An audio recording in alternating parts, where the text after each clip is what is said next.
Welcome to Today's Rocks, where Tad sends Dr. E pictures and videos of rocks, and Dr. E tries to figure out what they are. Today we're coming to you from the Alluvial Fan in Rocky Mountain National Park. Good morning, adventurers. We are back in Rocky Mountain National Park this morning. It's a little bit windy, it's a little bit chilly, but that's all right because we are out investigating the Alluvial Fan. Check out this falls. It is gorgeous. And there are really cool rocks that we need to check out because we need Dr. E to let us know what they are. And we're also going to learn a little bit about how this waterfall was formed. Let's get investigating. Before we start looking at individual rocks, let's just take a moment and enjoy the view. First, let's look at some of these cool rocks that are here at the bottom of the falls. There are a lot of different kinds of rocks.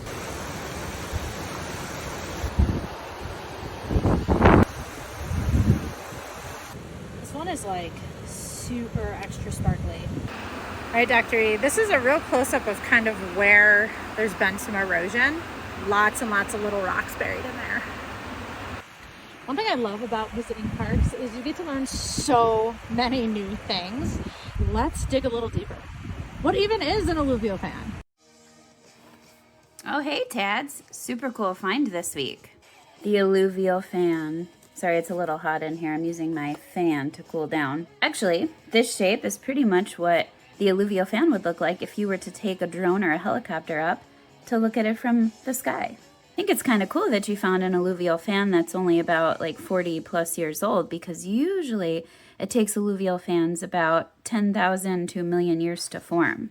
So alluvial fans in general are formed by some kind of geomorphic influence, which could be erosion, flooding, weathering of some kind, and it shapes the landscape. So I was taking a look at a couple of those rocks you sent over, and I think one of them is metamorphic. Hey there, nice rock. It's a little geologist joke. So gneiss is actually a type of metamorphic rock that's formed from a lot of heat and pressure over time. In that darker one you sent me, there's definitely some visible banding. Those bands look to be like either quartz or feldspar. It's a little hard to tell with not being there. And thanks to the metamorphic process, it causes those light and dark bands that you see across the rock.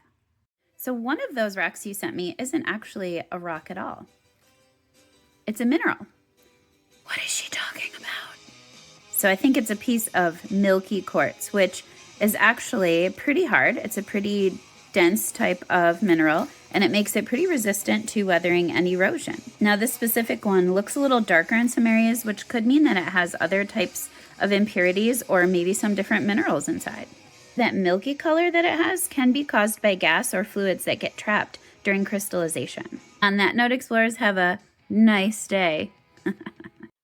Thanks, Dr. E, for that awesome rock info. Now let's dig into a little bit of history about how this particular alluvial fan was formed. The alluvial fan actually was created by a flood in 1982. It is pretty much a day just like today, nice and sunny, nice and clear, pretty quiet, except for on the south side of Long Lake.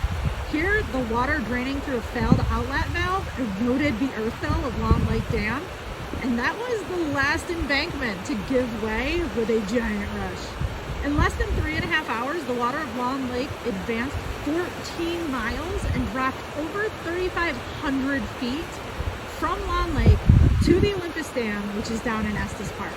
It also destroyed 31 million in property and unfortunately killed 3 campers. That is a long way for this water to flow really fast. Crazy to think of what that might have looked like on that morning. Just a reminder to everyone, there are some really cool rocks here that look small enough that you could just pick them up and stick them in your pocket. But we're going to follow the leave no trace policy, which means take pictures, but don't take anything with you. Every little rock is important to the ecosystem here, and we want to make sure that places like this stay the way they are so that everyone has a chance to enjoy them. That's it for today's Rocks from Rocky Mountain National Park. Until next time, keep your boots muddy and your questions ready. And if you liked today's adventure, give us a thumbs up and hit subscribe so you don't miss the next Rocky discovery on Today's Rocks.